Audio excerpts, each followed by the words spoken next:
Mak, tu apa tu? Itu Daisy. Siapa bagi? Aisyah. Ui, Ana Mama suka ke? Shorter. Cakap apa Kak Malong? Pandang sini. Cakap apa? Kasih. Lagi? Selamat Raya. Sama Raya. Terima kasih bagi Mamat. Kasih pada Mama. Mamat suka tak? Shorter. Kenapa Mak suka? Tapi Mama lapar. Mak lapar? Ha, Mak buka. Tengok buka. Ada apa dalam?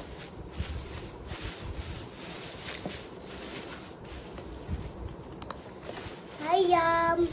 Oh, tengok. Wah, chicken. Mak makan ke? Kan? Tengok Mamat makan.